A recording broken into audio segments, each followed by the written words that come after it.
It's Britney back in the headlines, and this time we've got her meltdown recorded in 4K. Britney Spears just gave the internet another viral moment, and no, it's not a dance video or a cryptic Instagram caption this time. It's a leaked police body cam video from LAX, and it involves a private jet, vodka, a cigarette, and a quote that's already living rent-free in everyone's heads.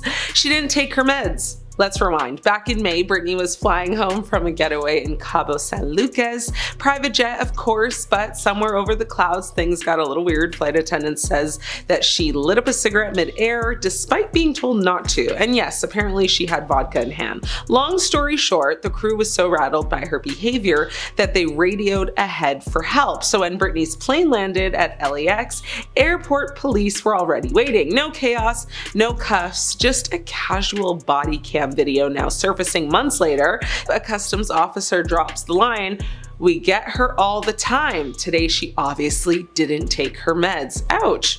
The footage shows Britney walking off the jet looking surprisingly chill. I mean, she's waving, smiling, totally calm. Not exactly what you'd expect from someone who allegedly caused an in-flight meltdown. But then again, this is Britney. Inside the cabin though, flight attendants described a very different vibe. They said she was disheveled, had sunscreen smeared all over her, and was argumentative. Now, she reportedly refused help with her seatbelt and got upset when someone tried to assist her.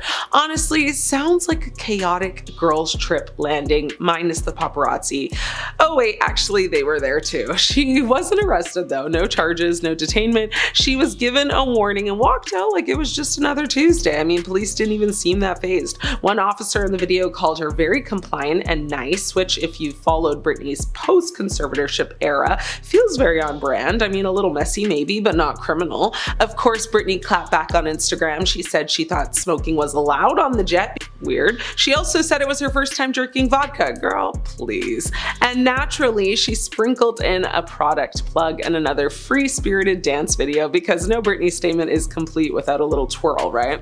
Now, the real gem here is the public's reaction to that quote, "She didn't take her meds." Whether that officer was joking or not, it hit a nerve. Some fans say it's proof Britney still isn't being taken seriously. Others say it's just more evidence she's spiraling. And a third group, well, they're just here for the memes. Let's be real, this is far from the first eyebrow-raising moment we've seen from her lately, from almost burning down her home gym to swinging around, you know, with knives on camera to those wild hotel towel videos. Britney's post-conservatorship freedom has been very intense, but hey, she's legally allowed to live her life however she wants, right? To put it in perspective, this all happened in May. Now, the footage only leaked recently, which is why it feels like it's fresh drama, but Britney, she's already on to the next thing. She's back on Instagram dancing, plugging her beauty products, and low-key trolling the world with captions that make absolutely zero sense. Justin Timberlake was caught screaming at his employees on stage, and lucky for us, it was recorded. Okay, so Justin Timberlake is not bringing sexy back, he's bringing stage rage. During a recent show at the Lytham Festival in the UK, Justin Timberlake had what fans are calling a full-blown meltdown right on stage in front of thousands of people. Cameras caught him turning away from the audience and screaming at his crew backstage, and let me tell you, it wasn't subtle. We're talking full volume, hand waving, red in the face kind of energy. Now, this isn't just a random internet theory, there's actual footage of him mouthing something that looks a lot like "I said no."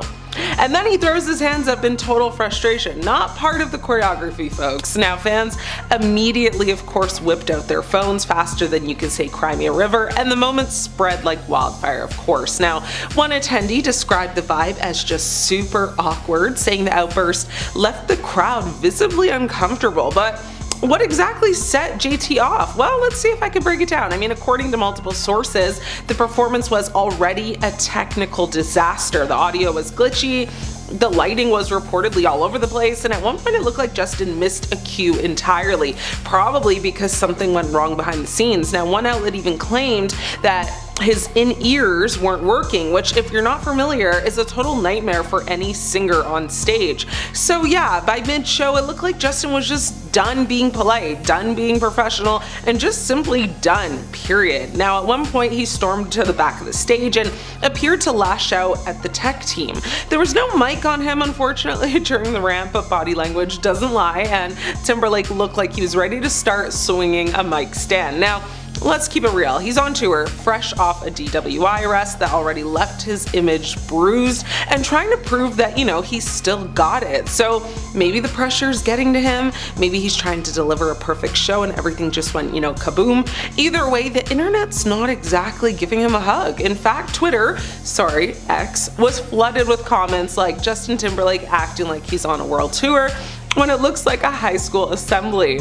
Bros yelling like he's in NSYNC with his anger issues. Ouch. And let's not forget, this isn't the first time JT has had to do damage control between the DWI, the Janet Jackson Super Bowl fallout still haunting him, and that awkward reaction of Britney's memoir. Fans are starting to say the cracks are showing. One commenter even joked saying, he went from suit and tie to scream and cry. And honestly, that's not wrong.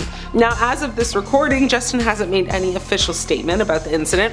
No apology, no explanation, not even like a hey guys, sorry I glitched harder than my sound system, like nada, nothing. But insiders say this kind of blow up could hurt him, especially at a time when public opinion is already very shaky for him. So what do we think? Is this just an artist under pressure having a bad night?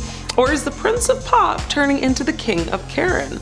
Let me know what side of the drama you're on, and if you were one of the fans at the show, I'm begging you to spill all the tea in the comments. Either way, one thing's for sure, Justin Timberlake's comeback tour is giving more chaos than charisma right now. The leaked photos and videos from the music festival show Justin Bieber walking around wearing his usual style, that is clothing that is loose, it is big, it is not form-fitting, you get the picture. The only difference is that this time he did get a bit more brave, at least in comparison to his last few public outings, aka the times he was just walking down the street. This time, Bieber's boxers were on full display. His pants were hanging low in the way that had people in a tizzy a few years ago when it was a trend for boys to wear pants half off like that, but they do say that fashion trends go in a circle because Bieber is bringing that look back. He paired the look with a white pullover, red cap, and sunnies. What I will say that I'm kind of obsessed with is his pants are hanging really low in some photos and videos, right? But it also looks like he's wearing a belt. Like, it's just so camp. Like, why belt? Belts hold up pants, and that's clearly not the case here. I don't know. I feel like he might be onto something with this fashion. I mean, in his defense, Coachella is just full of people in fashionable outfits with minimal coverage, so he's honestly on trend. I think he also might be wearing a second pair of pants under his first pair of pants, but please don't quote me on that. Regardless, people don't love the half-off look, and were quick to voice their concerns about the singer and blame his wife. Of course, Hailey Bieber is, you guessed it, Justin Bieber's wife. She is a model, influencer, business owner, and constantly under fire on social media. Usually because of her husband or her husband's ex, Selena Gomez. Those three have not been able to escape each other. Either Hailey's getting attacked for shading Selena, Selena's getting attacked for copying Hailey, Justin's getting accused of not being over Selena. It's the love triangle mess that never seems to go away, despite all parties saying that there are no bad feelings, and also they're all married or engaged. Still, the drama persists. Regarding its first-class ticket to Coachella this year, most of the drama is literally just surrounding fan concerns for the baby hitmaker and his half-off pants. Videos of him stumbling around the festival have gone viral online. However, it is worth noting that the stumbling might not be because Bieber is like inebriated or anything like that, and instead just because of those pants. Of course, when it came time for the actual concert he was attending, Bieber did look like he was enjoying himself. People are bringing Hailey's name into the mix though, some even blaming her for Justin's recent behavior, saying she isn't like supportive enough or whatever. She does always look very put together in comparison to Justin. It's even sparked a funny couple's Halloween costume, get glam girlfriend and chill boyfriend, but yeah, when she is at one level fashion-wise and he doesn't always meet her there, it can look a little bit weird. But what's she supposed to do about that? Lay out his clothes in the morning? Dress him? The adult man? If these are the clothes he's comfortable in, then he should wear them. The poor guy's been through enough in Hollywood as it is. He probably did have people laying out his fashion for him for a long time, so he's in his experimental era now. However, some Reddit users have a different, unique outlook on the situation. Pretty Bun Bun on Reddit has suggested that Justin has been acting out so much lately in the past few months because Hailey used to mother him, and now that they have a baby and she is a mother, she can't pay attention to Justin as much. Not that they are suggesting that there's no underlying mental health issues, because we don't know if there are, and we also don't want to say that there aren't, but where Hailey might have been lending extra support or a shoulder to cry on, she probably just can't anymore now that they have a brand new member of the family. Unfortunately, Coachella is not an isolated incident. Bieber Bieber has been behaving kind of erratically over the past few months, making odd posts on social media, stepping out in fits that people just disapprove of. Then there was the altercation with some paparazzi right before Coachella started. As Justin was walking to a coffee shop, there were paparazzi waiting outside, which isn't abnormal, but Justin really didn't want to see them that day. He flipped the script and got in their space. He scolded them for not caring about human beings and only caring about the money. The altercation, it was pretty short because once Justin seemed to realize that even though he was telling them to leave, they weren't gonna go anywhere. This comes after a string of posts from Bieber about how he hasn't been feeling amazing right now and is working through some things, including anger issues. Some fans are suggesting that Justin's erratic behavior as of late has ties to a past relationship with Selena Gomez. They claim that Justin is still hung up on Gomez, and seeing her so happy with her fiancé, Benny Blanco, celebrating their engagement is causing the singer to spiral. A Reddit user reposted some of Bieber's recent stories that fans have considered proof that Bieber is crashing out due to Selena's engagement, one being a video of Gollum from Lord of the Rings with the ring that he so loves, the caption on the post reading, "Girls on social media when they get engaged." Now, even people that have been fighting to say that Justin isn't trying to shade his ex 24/7 are a bit caught on that one. Selena and fiancé Benny Blanco just released a song together at the end of March called "How Does It Feel to Be Forgotten?" Features lyrics like, "Look at you, just look at you now, you're so embarrassing, how does it feel to be forgotten, I hope one day you heal," and fans are pretty convinced that she is talking about Justin Bieber. They wonder if Selena's track is the reason that Justin has been interesting on the internet lately, posting cryptic photos and statements, one being a photo of him with a caption about wanting to work on his anger issues and wanting to grow. Of course,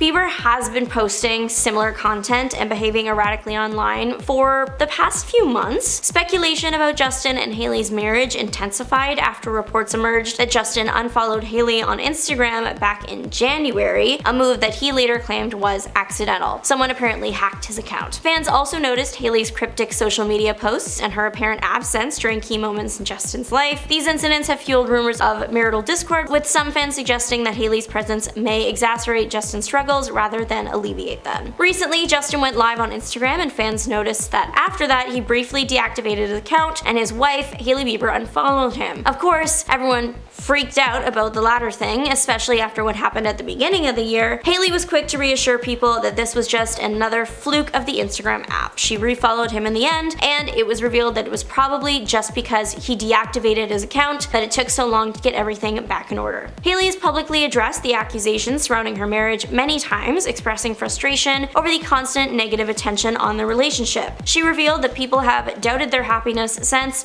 day one and admitted that such criticism continues to hurt her deeply. However, her statements have done little to quell public speculation about their marriage. Beyond his marriage, Justin Bieber's career and personal relationships have undergone a pretty significant upheaval. He recently cut ties with his longtime manager, Scooter Braun, and distanced himself from several close friends and mentors, raising questions about his stability and decision-making during this period. While some fans blame Hailey for exacerbating Justin's issues, others argue that she is being unfairly targeted. Hailey has consistently defended their relationship against public criticism and emphasized her commitment to supporting Justin through difficult times. However, reports of tension between the couple persists. Observers have noticed signs of physical and emotional distance during public appearances, as well as conflicting narratives about their happiness. For instance, while Hailey insists they are content together, rumors of divorce continue to circulate online. Social media platforms like TikTok have become hotbeds for fan theories and debates about the couple's future. Videos analyzing their interactions often go viral, reflecting intense public interest in their private relationship dynamics. While some users advocate for compassion towards both parties, others call for Hailey to leave Justin if their marriage is causing harm. Justin Bieber's recent meltdown highlights the complex interplay between fame, personal relationships, and mental health. While leaked footage has raised alarms about his well-being, it also underscores the challenges he faces in navigating life under constant scrutiny. Hailey Bieber remains a central figure in this narrative, either as a source of support or as a scapegoat for fan frustrations. As rumors swirl about their marriage and individual struggles they persist, it remains unclear how Justin and Hailey will address these challenges moving forward, but for now, fans continue to watch very closely. While on a walk back to her vehicle recently, Oprah was ambushed by a paparazzi with various questions about her recent involvement in the US presidential election.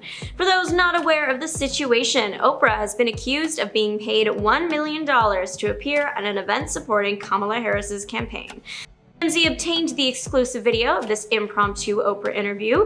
It was quick and clear to viewers that Oprah did not want to engage, giving short answers and telling them multiple times that she wasn't going to answer their questions. The first question was about what Oprah thought of the election results, and her answer was sweet but firm in that she didn't want to discuss the matter. However, you can see her demeanor change when the cameraman presses on anyways, asking if it was true that she was paid to endorse Harris. Oprah spoke very clearly when she said that that wasn't true and that she was paid nothing ever. As the pop continued to ask various questions, Oprah got in her car, and as the door closed, it was clear the impromptu interview was over. But paid endorsement accusations aren't the only ones giving the talk show host grief right now. People eagerly await to see if Oprah will publicly comment on the situation with Diddy and everything that people are accusing her of providing the victims to the freak-offs, to having a connecting secret underground tunnel system within the rapper's home. There are all sorts of outlandish theories out there. The reason Oprah has found her name attached to Diddy in the headlines is because people noticed how comfortable she appeared with the rapper in party snapshots. As mentioned, Sean Diddy Combs is in some serious trouble right now after multiple people have stepped forward accusing him of engaging with them without consent, forcing people to consume things they don't want to, filming compromising situations, and then later using that footage as blackmail for people, and just generally being a really awful person, and definitely not the kind of guy you'd want your name attached to, especially not if you are someone as famous as Oprah, the kind of personality that has established themselves over the years as someone in firm support of the movement and amplifying victims' voices. Now, coming back to bite Oprah are all the pictures of her partying with Sean Diddy Combs at events he's hosted and others hosted by third parties. Here's the thing though, many big Hollywood names have appeared on a Diddy guest list, but not everyone has been a guest at a freak-off, which are the parties that everyone really has a problem with. Diddy was known as the party host in the 2000s. He hosted massive birthday parties, the white attire parties, wild after parties. The bashes were known for being over the top and expensive and extravagant, and everyone wanting to be there. A Diddy birthday invite was once a VHS featuring a dozen celebrities personally inviting the viewer, including Oprah actually. Another invite featured a literal golden ticket. It was a status symbol to be around that much wealth. The main parties were apparently often pretty standard as far as parties go. Allegedly, it was the Diddy after parties that were the freak-offs. Many news sites report that by the time a party descended into a freak-off, the famous faces would have already left. Like anything, there are always rumors online about various celebrities being caught at the events, like Oprah. But people aren't just accusing Oprah of attending freak-offs, but also helping put them on. Some sites even claiming she provided the victims. They claim that one way she would have brought people over is via an underground secret tunnel system connecting Oprah's home to Diddy's. Rumors of a tunnel system below Oprah's home have been around for years, but with all the Diddy drama lately, that rumor's being dug up again. Some TikTok users even claim to have access to and explore abandoned Oprah mansions. The tunnel situation really caught fire when one woman claimed that not only was Oprah a key player, but that she had the address to a tunnel entrance. Adria English filed a lawsuit against Diddy, claiming she worked for Combs at the Hamptons and Miami parties he threw in the mid to late 2000s. In addition to allegedly being forced to consume things, English claims she was also forced to engage in actions she didn't want to do. She claims she was told by Diddy that in exchange for her actions, he would help her and her then boyfriend break into the entertainment world in their respective industries, music and modeling. English alleges that he never kept up his end of the bargain, and now she is suing Diddy and those deemed his co-conspirators for $50 billion. Adria English did have legal representation, but they have since parted ways. One of the lawyers claimed that English was disrespectful and self-destructive, making it impossible to continue representing her. However, the legal team did say that they never lost faith in her case, just in her. To which English allegedly responded with, "I am the client, you work for me." How does this tie back to Oprah? A major point of conflict between English and her legal team was that they requested that English not speak to any form of media, and soon after parting ways, English spoke to independent media, and that interview made its way around TikTok gossip pages and conspiracy pages. English made the bombshell claim that there were tunnels under Oprah's home. She also made the bold statement, she sees what's going on because she's a participant. and there appears to be a shortcut in the video, and so it's unclear if her next statement came right after this line or if the video was edited, but the next words Adria English spoke in the video are, "I ain't gonna say allegedly, sue me." As of right now, no credible news site has confirmed that, or that a tunnel system exists under any of Oprah's properties, or that she was involved with or helped Diddy or anyone else with something like this. I do not wish to discredit Adria English, just clarify that the information she has shared hasn't been officially confirmed or fact-checked by a credible news site yet. Oprah has made little to no comment on the Diddy situation, but maybe it'll take a year until she does speak on the issue. That is what happened back in 2013 regarding her 2011-2012 nervous breakdown.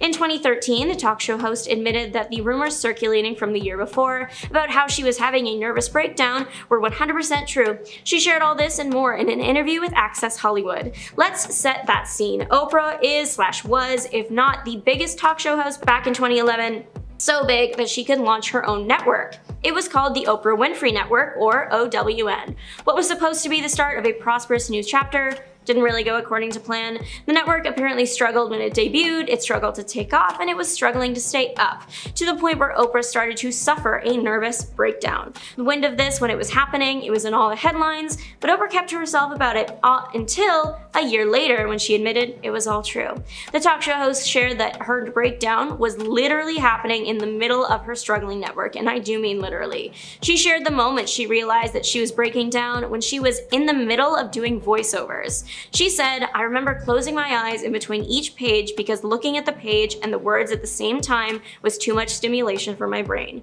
She also shared that she started noticing other symptoms when she was interviewing Jason Russell in 2012. Their chat was all about his public breakdown, which included him running unclothed in the streets. Oprah never got to that point, let me assure you, but she did say that talking to Russell, hearing about his lived experience, his symptoms, clued her into the fact that she could relate and was experiencing some of them. Oprah explained in the Access Hollywood interview, "In the beginning, it was just sort of speeding and a kind of numbness and going from one thing to the next thing to the next thing." She also said she told herself, "All right, if I don't calm down, I'm gonna be in serious trouble." The talk show host acknowledged that she had worn herself thin and reached a breaking point, a point where she just couldn't handle any more stimulation. Oprah was always one to tell people to push through hard times and hold on to their dreams, and this situation was testing her ability to do just that. While her new network wasn't exactly tanking, it was doing poorly enough that it just wasn't where Oprah wanted it to be, and it could be considered a failure. The media was having a grand old time writing about the network's failure, which only made the wound hurt more. About this, Oprah had said, "Nobody was more surprised than I was about that." She then went on to talk about how this was the moment she realized that she needed to hunker down because, as she believes, there is no such thing as failure. She said that failure is just God telling you to move in another direction. Slowly but surely, the network started seeing their ratings improve to the point where Oprah stopped believing that she should be worried. The experience let her, in her words, walk that walk and not just talk it about following and sticking with your dreams. Number 10, Mike Tyson. So I had trouble landing on just one interview to mention when it comes to this man. He is someone who seems to just bounce back after every single heinous thing he's done. So we're gonna run through a few of them. The first time Mike really hurt his career was in the 80s, and it wasn't even something he said. He was doing an interview with his then girlfriend Robin Gibbs. When the topic of Mike's behavior came up, she said herself that Mike had an extremely volatile temper. Recent reports had also surfaced of Mike getting loud and physical with Robin, something she seemingly confirmed, while Mike just stared at the interviewer the entire time, giving him an evil look. Now that was one of the first little notches on his belt. That wasn't really a meltdown. As the years went by, more and more controversies came to light, and during a press tour for his latest bout in the early 2000s, he lashed out at a fan in the crowd, hurling a slew of insults and calling them the British word for cancer sticks.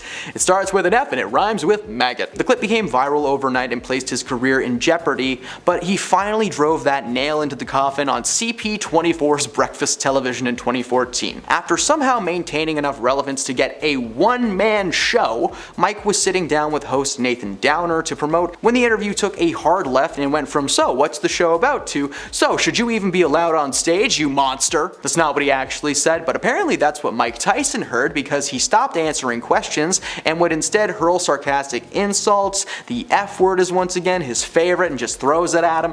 I don't know if you've noticed, but Mike hasn't been on the news much since then, and probably for a good reason. Number 9, Paula Abdul. Q13 Fox News. In 2012, famous judge and British bad boy Simon Cowell decided to fire his fellow X Factor judge after she went on Fox News and made herself sound like a little bit of a fool. During an interview with Q13, things started out a little rocky thanks to some audio issues causing Paula to hear a station in Texas instead of their own. When they eventually got everything up and running, Paula was just as confusing as she was with the original issues. The interviewers were trying to ask her about her visit to Seattle, where Simon claims that the worst singers that he has ever encountered dwell. Instead of defending the city, Paula doubled down and agreed with Simon. It's not the statement though that landed her in the hot seat, it was actually just the way that she was speaking. Paula had always been a little bit animated in her life, using arms a lot when speaking to people, but she was particularly slurry and seemed like she was under the influence of something.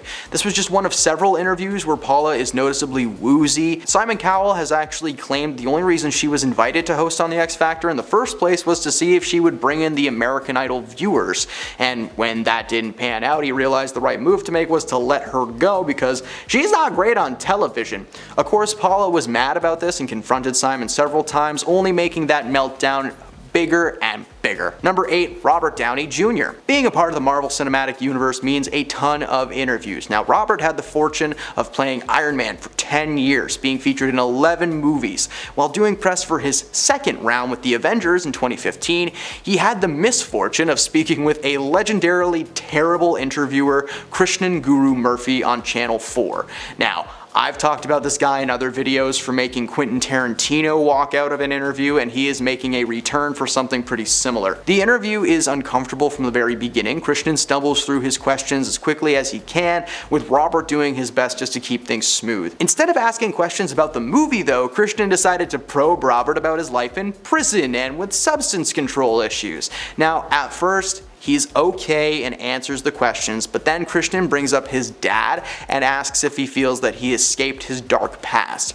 Robert is visibly anxious and begins breathing pretty heavy to keep himself calm. He asks what they were doing there, and then the team said goodbye. He stood up and walked out of the room, and he said that Krishnan seemed nice, but things were getting just a little bit too Diane Sawyer for his taste. This was one of the most uncomfortable interview moments in Robert's career, and it's not even close to the worst one for Krishnan. Number 7, Sofia Vergara. Fans of the show Modern Family will recognize Sofia as Gloria, aka Manny's mom, who is just absolutely hilarious and heartwarming at the same time, even outside of Modern Family. Now, while speaking with Ellen in 2017 about her career and some new projects coming up, Ellen decided to play a game called English Word of the Day. Claiming to be learning Spanish with one word a day, she wished to teach Sofia one as well. Before the segment, Sofia is roasting Ellen for her dislike of cotton, but when Ellen asks if she wants to learn the English word with her, Sofia scoffs and is visibly annoyed, claiming that she speaks English very well.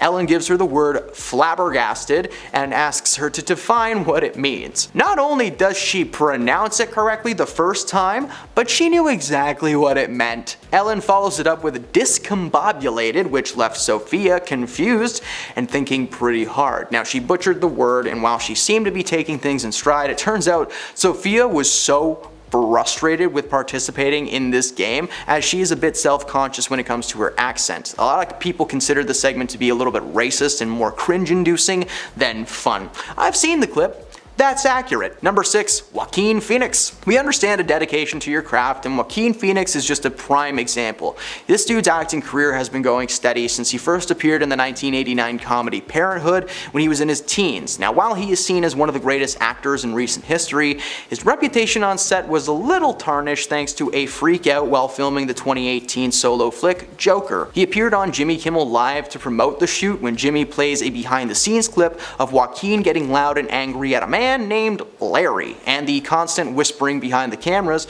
before dropping a few F-bombs and storming off this set. When the cameras came back to the studio, Joaquin was frozen in shock and clearly not expecting that clip to ever see the light of day. He is not having a good time. He explained that Larry was a cinematographer who teased Joaquin off set earlier in the day, calling him a diva and referring to him as Cher. In fact, if you're watching the clip and during the outbursts, you can actually hear him say, "You want to call me Cher? How is that an insult?" He then explained that there is a lot of pressure on set, especially in a closed space, like the apartment from the scene that they were filming. He apologized to the audience for having to see him behave like that, which, was met with applause. Because at the end of the day, he's a performer and no harm came from the outburst or the meltdown, and honestly, if Larry's cool with it, so are we. Number 5, Nicolas Cage. The most unhinged man in Hollywood history. One of the few people who somehow managed to star in billions of movies, but has barely seen or kept a cent of that money. During a press junket in 1990, Nick went on a talk show called Wogan to discuss his latest project,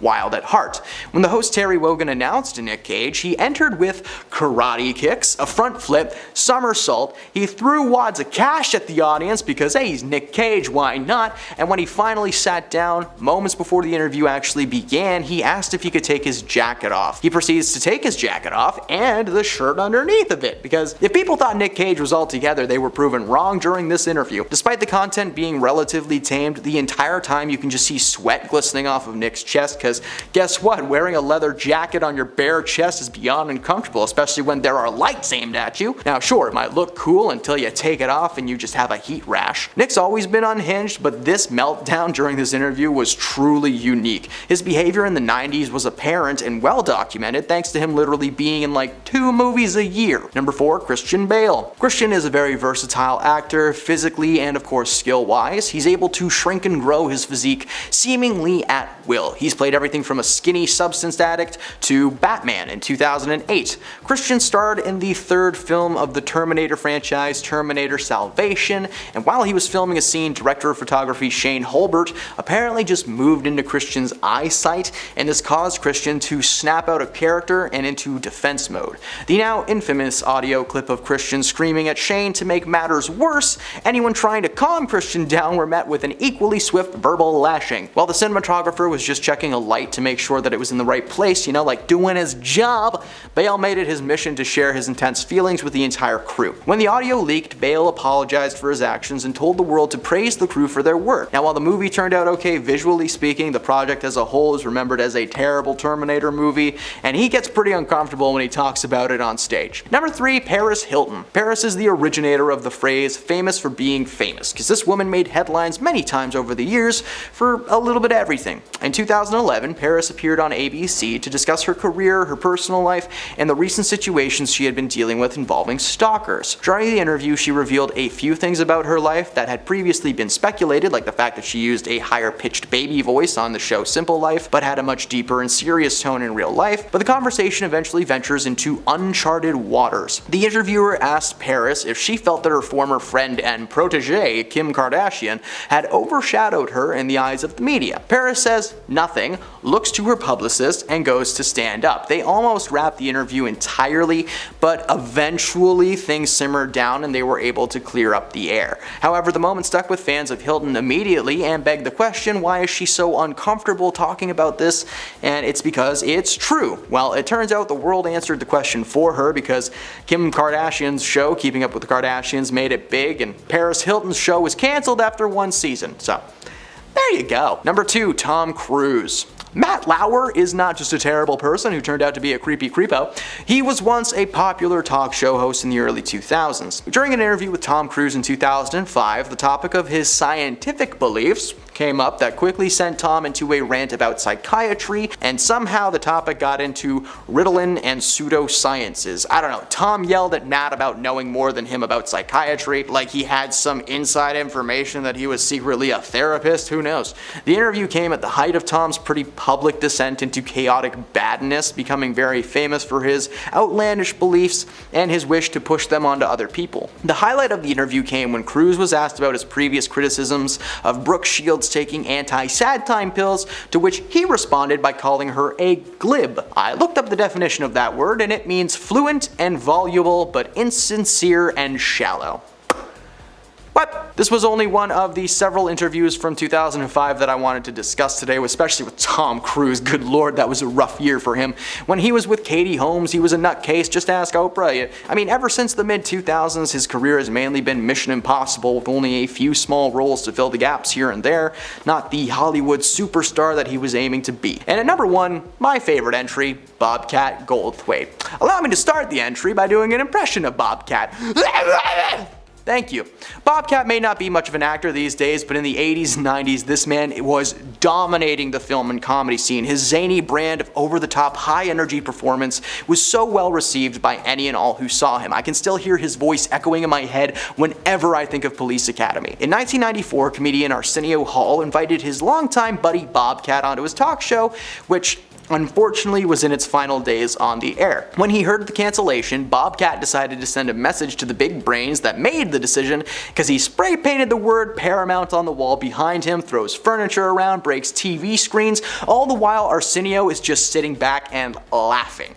When they returned from commercial, the set was in ruins, and despite that, Arsenio joked that he was like, "The worst part is I have to pretend like I'm mad at him." Joke's on him, that wasn't the only talk show meltdown he partook in. A few years after this, Bobcat set a chair on fire on the Jay Leno show for no reason, just for fun. Like he was standing there just going, fire.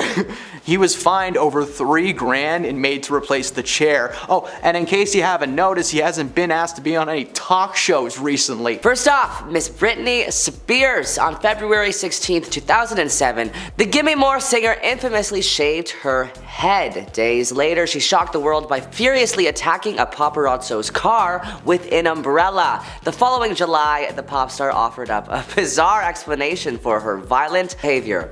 "I was preparing my character for a role in a movie where the husband never plays his part, so they switch places accidentally," she wrote on her website. "I take all my roles very seriously and got a little carried away. Unfortunately, I didn't get the part." But in her 2023 memoir, her opinion on the incident changed.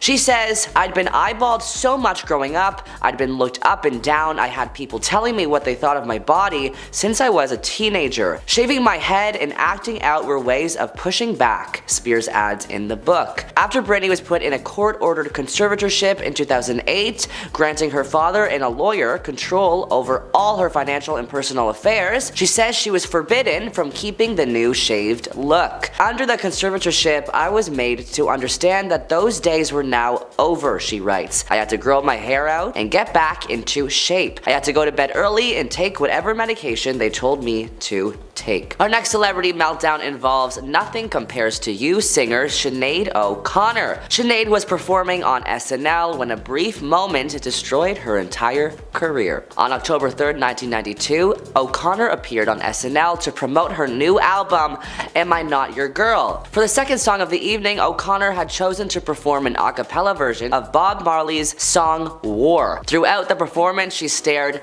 intently into the camera, and as she sang the final line, "We have confidence in the victory of good over evil," O'Connor held a photograph of the Pope directly in front of the camera, ripped it up, saying, "Fight the real enemy," before throwing the pieces to the floor. The SNL producers were not aware of O'Connor's plan.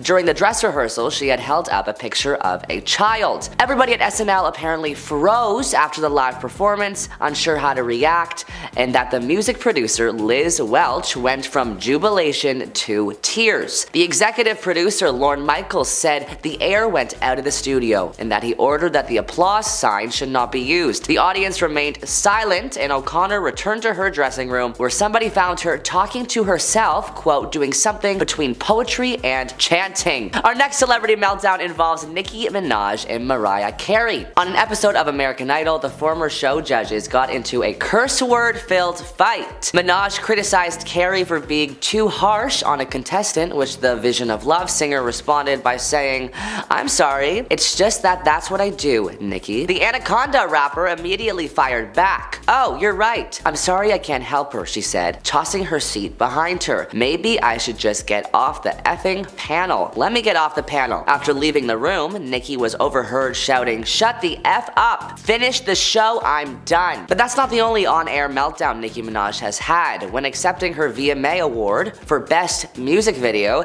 Nicki made a dig at fellow performer Miley Cyrus. While thanking her pastor and other fans, Nicki said, "Back to this B-word who had a lot to say about me the other day in the press. Miley, what's good?" Speaking of on-air meltdowns, Hugh Grant had some rude things to say to Ellen while on her talk show. After she complimented her guest, calling him fantastic, smart, and all those things, Grant responded back by saying, "I wish I thought that about you." He also had some rude things to say about Julia Roberts while on the Oprah show. "Very big mouth. Literally, physically, she has a very big mouth. When I was kissing her, I was aware of a faint echo." Again, they would try to get Grant back on track during the interview, mentioning that Julia Roberts was a really good person, in which Grant responded by saying, "I wouldn't go that far." Hugh Grant would go on to admit that this current relationship with Roberts is not on the best of terms because of past comments. "I've probably made too many jokes about the size of her mouth. She might hate me by now." Michael Jackson seemed to have a meltdown after his infamous baby dangling incident. If you don't know what I'm talking about, here is the story. In 2002, Michael Jackson visited Berlin to accept an award for his philanthropic work on behalf of children, a Lifetime Bambi Entertainment Award. During his stay, the pop star dangled his 9-month-old son, nicknamed Blanket because his face was covered with a towel, over the balcony of the hotel he was staying in. It seemed that what the king of pop was trying to do was show his baby to the fans that had gathered outside his hotel, but the public's response was obviously completely opposite from what Jackson had expected. As soon as photos and videos of the incident were released to the public, the media started criticizing Michael's parenting skills and reckless behavior. Ringo Starr, a former member of the Beatles, got in a serious altercation with interviewer Sherry Hewson. During a live event, she said, "He just sat down, said, 'Okay then girls, what are we doing here? Shall we just get Paul McCartney out of the way?'" This was live, by the way. Anyway, he carries on. "Let's get Paul McCartney out the way." "You want me to talk about Paul McCartney?" I said. "Well, no, you're here." And he said, "No, you don't. You want to talk about Paul McCartney." She continued, "He was so angry. It was just so weird. I thought, why? Why? It was just a really weird thing." And then he said to the audience, "Can I tell you all, if anyone wants an autograph, cannot have one, because I don't do things like that." At the end of it, one of the producers came up with one of her little children who was only 4 years old and said that she knew he didn't do autographs, but told him that her daughter was only 4 and she really loves the Beatles. He just stared and said, "Really?" And then he said, "Did you not hear what I just said? I don't sign autographs." Yikes. David Letterman, former host of the David Letterman Show, has made some really weird on-screen moments while interviewing celebrities, and some of these stories are really hard to believe. When he was interviewing Madonna, he stopped the interview and asked her, "Why don't you go and kiss the guy in the audience?" Shocked, she said, "Why are you so obsessed with my love life?" He responded by saying, "Go kiss the guy in the audience. It would knock him out." She responded, "I can't. I've never succumbed to peer pressure." Interviewing Jennifer Lopez, he made the cameraman zoom into a close-up of her chest while saying, "That's pretty good. That's pretty darn good." Ew. David Letterman seems quite rude, but perhaps the rudest interview story has to go to Jesse Eisenberg. While promoting his new movie Now You See Me, the actor seemed to have a meltdown while in an interview, being extremely rude to the interviewer. Out of nowhere, Jesse brought up the often maligned comedian Carrot Top. Before long, it became clear that Eisenberg only brought up Carrot Top so he could mock the interviewer, whose name was Puga, her abilities as an interviewer. "Do you know the comedian Carrot Top? Well, you're like the Carrot Top of interviewers. Yeah, it's a good thing. Don't cry now. Cry after the interview is over, because otherwise I'll look like I'm responsible for it." Yikes. After this back and forth conversation, Eisenberg half-heartedly performed a magic trick. Puga then asked Eisenberg if he could say her name to the camera. In response, Eisenberg asked Puga to explain what his motivation for saying her name was, like he was performing an acting exercise. When Puga asked Eisenberg to say her name like he was trying to find her in a crowded place, he quietly said her name. Puga then remarked that she would never be able to hear him in a club, and his explanation for why he was being quiet seemed very harsh. He said, "The thing is, I actually didn't want to find you. I actually was hoping to stay alone." After the interview was done, the interviewer said she went behind the curtain and cried. Shia LaBeouf, former Disney star known for his troubled past, turned heads when he wore a paper bag saying, "I am not famous anymore," to a red carpet premiere for his new movie. Just hours before the premiere, LaBeouf found himself sat with a panel in front of a room full of journalists as well as his co-stars. When asked about his decision to star in a movie with so many love scenes, he bent low over the microphone and replied, "When the seagulls follow the trawler, it's because they think sardines will be thrown into the sea. Thank you very much." He then got up, pushed the mic away, and stormed out of the conference, leaving the audience and his fellow panelists mystified. What does that even mean? Our final celebrity meltdown involves Miss Ariana Grande. In 2015, Ariana went with friends to a donut shop to grab a sweet treat.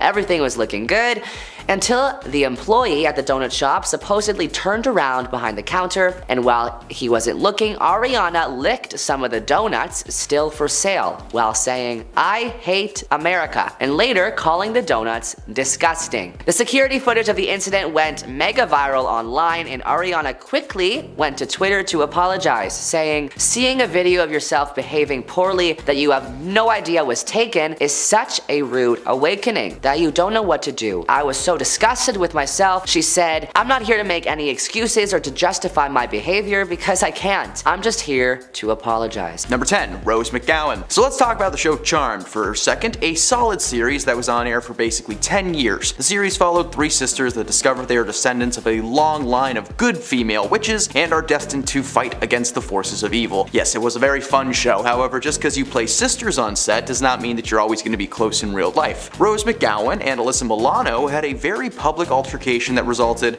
in a little incident on set being shared with the world. Rose claimed that Alyssa threw a fit in front of the crew, yelling, "They don't pay me enough to do this stuff," only she didn't say stuff. She called Alyssa's behavior appalling, claiming she cried every time that the show got renewed for another season because it just meant more time on a toxic set. Alyssa never shared her comments on the situation, confirming what she was being accused of. Number 9, Richard Gere. Richard Gere is one of those actors that doesn't really act. Sometimes people just get hired for films because they have a face for it or the style. For Richard, he did not have enough class and moxie to keep a handle on his role in the film Lords of the Flatbush. He was casted to star alongside Rocky himself, Sylvester Stallone, and according to Sly, the two didn't get along at all. Their beef was strong and long-lasting throughout the entire production until it finally came to a head one day when Richard was a bit too into one scene and he actually grabbed Sylvester pretty aggressively by the collar. When Sly told him to lay off, he laid in instead. The scene was being filmed on Coney Island, and when the actors took a minute to take a break, they tried to break each other. Sly was eating a hot dog alone in his car, which sounds pretty peaceful, and suddenly Richard stormed in, joined him with half of a chicken dripping in mustard, and despite his warnings about the mustard, seriously,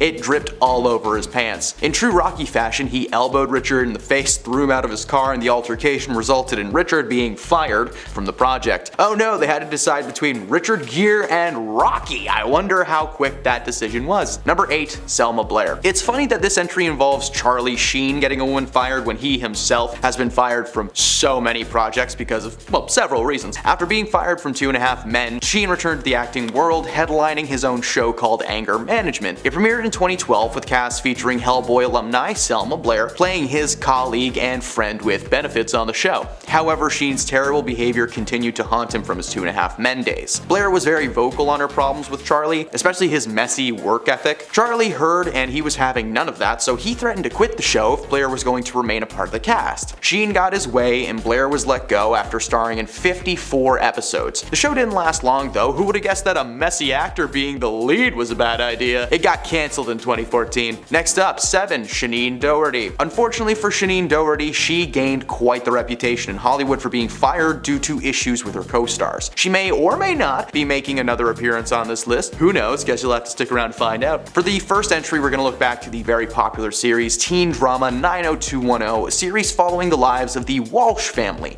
as they moved from Minneapolis to Beverly Hills. Doherty played the character Brenda Walsh, with her character eventually befriending several students at Beverly Hills High, including Donna Martin, played by Tori Spelling. The series was a hit after its initial season, however, with increased popularity came massive egos. Doherty and Spelling started clashing on set constantly, adding additional drama to the production team that really just didn't need to be there. there. Considering Tori's father Aaron Spelling was the producer on the show, it's pretty simple to piece together what happened. Doherty claimed that she was officially let go for having a haircut that messed up the continuity of the show, but a wig could have fixed that, so better believe Tori Spelling told her papa to boot her from the series. Number 6. Edward Norton. As we all know, Edward Norton didn't last long as the Incredible Hulk in the MCU, only being in one movie in 2008. By the way, I've read some of the comments, and no, Edward Norton was not the first person to play the Hulk on screen. The honor goes to Lou Ferrigno and Bill Bixby from the original series, and don't you dare get me started on Eric Bana, looking like he's farting every time he turns into the Hulk. The 2008 film was a success, but not a massive box office goat. The studio were at odds and they wanted to keep using the Hulk and incorporate him into the Avengers, but Edward Norton was becoming increasingly difficult to work with. When he was contacted to keep playing the character, he demanded more money from the studio. However, he was already on thin ice following his time filming The Incredible Hulk. While not some wild on-set meltdown, Norton did make some pretty odd choices. For instance, as part of his contract, he was allowed to rewrite the script as much as he wanted, but it still needed to be approved. So he wrote new scripts over and over again until we got the 2008 Incredible Hulk movie with some of Ed's ideas baked into the final script. Kevin Feige claims that the choice to part ways with Ed was not based on money, but instead on Marvel just wishing to hire an actor that embodies the creative and collaboration side of their talented members. Essentially, he was like, Mark Ruffalo's nicer than you and he doesn't write his scripts, so bye-bye. This ended up being a great decision on both parts though, because Mark Ruffalo is fantastic as Bruce Banner and the Hulk, and Edward went on to make several high-quality films, including a few collaborations with Wes Anderson. Moonrise Kingdom would not have been the same without Edward Norton as Scoutmaster Ward. Number 5. Anne Hathaway. So, fun fact that I was unaware of until today, Anne Hathaway was almost a secondary lead in one of the most universally loved Seth Rogen movies of all time. Knocked Up from 2007 follows Seth Rogen and Katherine Heigl as they prepare for the arrival of an unplanned baby after a one-night stand. The cast was packed with stellar comedians like Paul Rudd, Jonah Hill, Leslie Mann, so many more, and the cast almost featured an up-and-coming actor at the time, Anne Hathaway. Anne is famous these days for roles in movies like Princess Diary, Interstellar, and Ocean's 8. These days, she's considered to be at the top of the A-list. In 2013, she even took home her first Oscar for Best Supporting Actress. Now, before this though, she actually agreed to be in Knocked Up because she thought the script was great and that Seth Rogen, is Seth Rogen. You work with him every chance you can. However, she eventually decided not to participate in the film after one issue with the script became cause for concern. The scene in question was one of the final moments in the film, which for those of you who have seen the movie know is pretty graphic. The birthing scene in Knocked Up ended up being a combination of Katherine acting and some close-up clips of her cookie. Anne read that part and decided that her first role in a major comedy movie should maybe be something else. Although it was confirmed that it was not going to be her bits and bobs on display, she has a no birthday suit clause. It worked out for everyone though, because Katherine did a great job despite hating the set apparently, and Anne Hathaway is one of the biggest movie stars to date, so good for her. Number 4. Dennis Hopper. Dennis Hopper is one of the groundbreaking actors and directors from the 1960s and 70s New Hollywood, eventually finding his niche in the early 90s, playing villains in movies like Speed, Waterworld, and the live-action Mario Brothers movie, where he plays Bowser. Yes, that exists. No, it's not good. So, it came as no surprise when he was casted to play Kristoff, the all-powerful TV producer controlling Truman Burbank's life in the movie The Truman Show. The cast was incredible and included Hollywood heavyweight Jim Carrey as the titular Truman. Anyone with a brain cell would have been excited to be a part of this film, still considered to be one of his best dramatic performances. However, 2 days into filming his scenes for Kristoff, which were only expected to take about 10 days to film, Hopper was unceremoniously let go from the set. Apparently, Dennis had a contract in place with producer Scott Rudin that he would be fired should his work be unsatisfactory. He must have been pretty bad in the role, as the director Peter Weir has been described as extremely reluctant to ever remove an actor from a movie. Reports later surfaced that Hopper was basically half asleep while playing the character,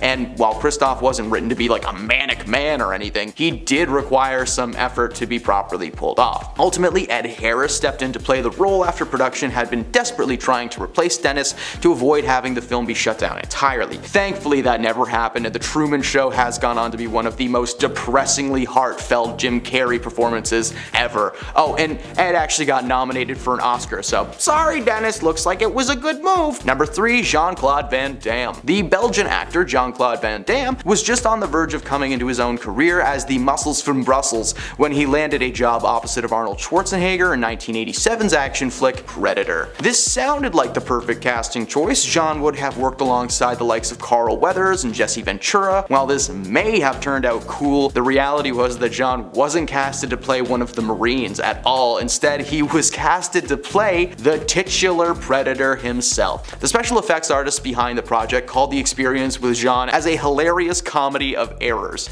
in which no party knew exactly what the other was expecting. Apparently, nobody actually told him that the role was basically just a glorified stuntman. They were prepared to direct him to just hop around like a frog, but John was obviously confused and upset with that choice. According to him, he had just gotten off the boat and was under the impression that he was going to be showcasing his martial arts skills to the world, but instead he was reduced to a massive, slow-moving alien with dreadlocks. To the surprise of absolutely nobody, Van Damme was furious and dispirited about spending the entire movie cooped up in a clunky and often ridiculous-looking suit, and he was ultimately fired and replaced with Kevin Peter Hall. The idea that he was just on set being like, I can barely move in this thing, it makes me so happy. Number 2, Janet Hubert. Will Smith got his big break in the acting world thanks to the success of the sitcom Fresh Prince of Bel-Air. It's a show following Will as the titular prince living with a wealthy family in Bel-Air surrounded by cousins, uncles, and of course Aunt Vivian. In season 1, Aunt Viv was played by a woman named Janet Hubert Witten, but as a lot of people know, she was recasted after an on-set feud with Will Smith went a little bit too far. According to Will, Janet viewed him as an antagonist in her life. She had been in the business for years, and suddenly Will Smith popped into her life, and she had a tinge of jealousy towards him because he got into town, got a gig. Well, hey, that's what happens when you're good. She was trying to convince the producers to give her character more screen time and allow her to breathe on camera, but they said no because it wasn't the Aunt Viv show. She fought back hard, but it was ultimately decided that she would be asked to sit out the rest of the series and was replaced by Daphne Maxwell Reid, who is Aunt Viv. Number 1, Thomas Gibson. Thomas made a name for himself, starring as one of the leads of the series Criminal Minds. He was on the show for a few years, and in that time he made quite a few problems for those unfortunate enough to be staff members of the series. There were a few issues over the years that would have warranted some action, like screaming at producers and writers for not doing a good job. But the incident that got him kicked off of the show for good involved, well, a kick. In 2016, Thomas was swiftly fired from the series after an incident with a writer named Virgil Williams. An internal investigation revealed that Thomas kicked Virgil one day during production of an episode that Gibson was actually directing. And as I said, this isn't the first incident on set that really should have resulted in some kind of punishment, because 3 years earlier, in 2013, he pleaded no contest to no juice related reckless driving after being arrested under suspicion of DUI,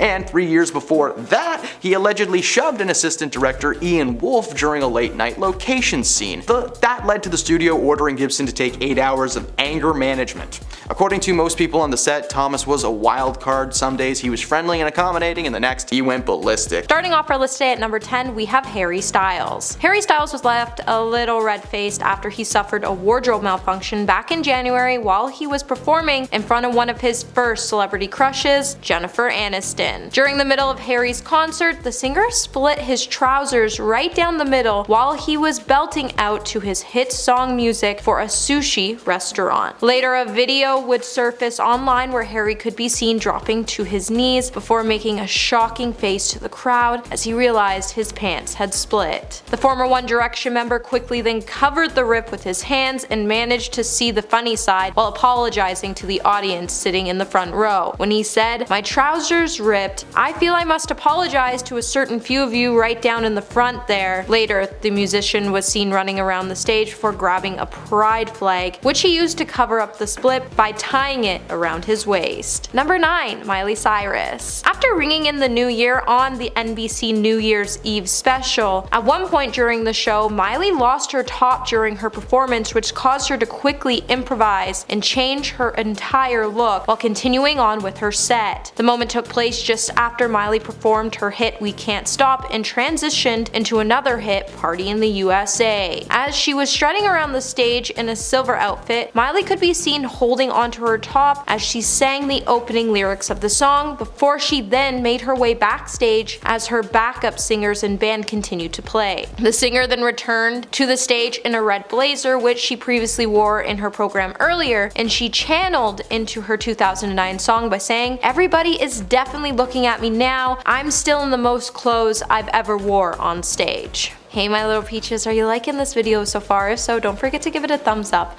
and subscribe to the channel. Number 8. Janet Jackson. Most people can't even remember who won the Super Bowl back in 2004, but what most people can remember is the biggest moment of the night when Justin Timberlake ripped off the top of Janet Jackson's black bodice, and for a fraction of a second revealed Janet's bare chest that was covered only by a shield. Later, Janet's spokesman would then call the incident a wardrobe malfunction that was not intentional. He then went on to say he was supposed to pull away from the bustier and leave a red lace bra. The whole incident went on to ruin Janet's career, even after she made a public statement saying the whole thing went wrong in the end. The decision to have a costume reveal at the end of my halftime performance was one made after the final rehearsal. MTV was completely unaware of it, and it was not my intention that it would go as far as it did. I apologize to anyone offended, including the audience, MTV, CBS, and the NFL. But why did Justin never face the same consequences? Number 7. Nicki Minaj. In 2011, Nicki Minaj stole the show at the American Music Awards with her performance. But what fans don't know is that she actually had a major wardrobe malfunction before hitting the stage. The AMAs was set to be an amazing performance, but when Nicki had a horrible malfunction with her clothes and her hair just 10 minutes before she was set to open, she would tell Complex magazine, "So I was backstage having an effing nervous breakdown. My hair was supposed to light up, my choker was too small." Nicki then somehow managed to pull it all together, so while she was in the box waiting for her show, she ripped off her outfit, threw it to the side, and pretty much had to act like nothing happened. So when the star did finally hit the stage, she freaked out because it wasn't the show she wanted. Number 6. Lindsay Lohan. Back in 2008, the Daily Mail would state that Lindsay Lohan would win the most embarrassing wardrobe malfunction as she led the young Hollywood charge on the red carpet. The star would then soon be left feeling embarrassed after she was caught off guard by a gust of wind. There wasn't a lot with the dress to begin with, so the gust of wind just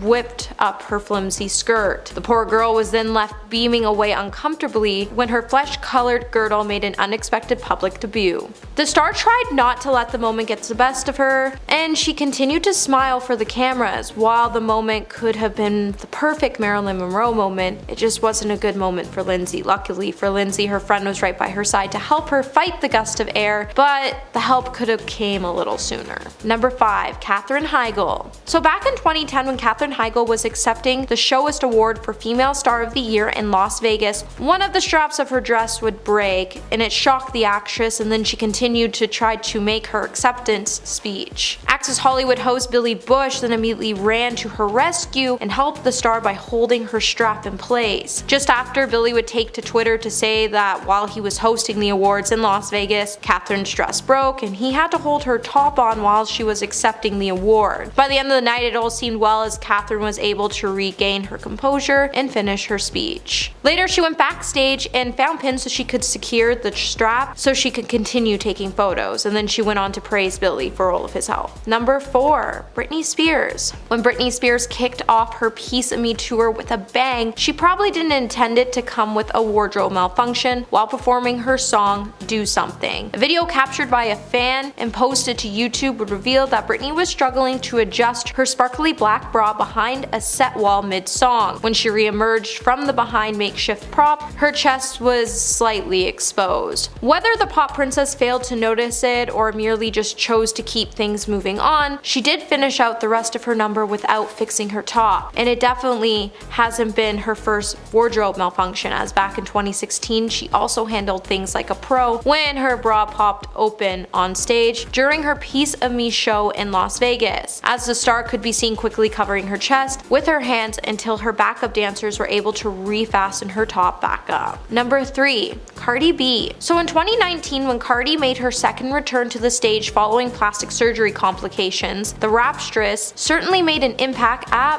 Bonnaroo Music Festival after she had a pretty embarrassing wardrobe malfunction. The press hitmaker was wearing a skin-tight, multicolored, all-in-one jumper which tore half down the seam while she was dancing and twerking around the stage. Trying not to let the mishap get the best of her, she quickly ran backstage and returned wearing a white bathrobe over the top of her underwear, and she managed to complete the rest of the set like that. Onlookers then went on to praise how Cardi Cardi handled the malfunction by claiming that Cardi being in a robe at Bonnaroo is a mood. And they definitely weren't wrong, as when the star walked on the stage she yelled "I'm back," and she was clearly living her best life as she danced the night away in her bathrobe. Number 2. Lil Nas X. When Lil Nas X made his Saturday Night Live musical guest debut on season 46 finale, while he was performing 2 of his recent singles in 2021, he ended up enduring a wardrobe malfunction on live television. During the rapper's Call Me By Your Name performance, Lil Nas X could be seen wearing a fire leather pant, which appeared to tear in the upper thigh area right after he was reenacting a part from the music video's controversial pole sequence. Later, Lil Nas would head to his Twitter to say, "Not my pants ripped on live TV. OMFG, no, I wanted to do my pole routine so bad. This is what I get. LMAO." While the star didn't want to ruin his performance, he wanted to continue on with his set. For the remainder of the song, Lil Nas then went on to split his attention between both finishing out the song and noticeably keeping his pants intact. And it makes you wonder when performers are going to understand that the look of tight pants may be nice, but wearing pants that fit can actually prevent these malfunctions from happening. And this is why you do dress rehearsals in your outfits, and it's necessary to do so. Every dancer and performer knows this. Luckily for his second performance, his song Sun Goes Down went malfunction free, with the rapper contrasting the devilish hellscape with a more heavenly setting. Number 1.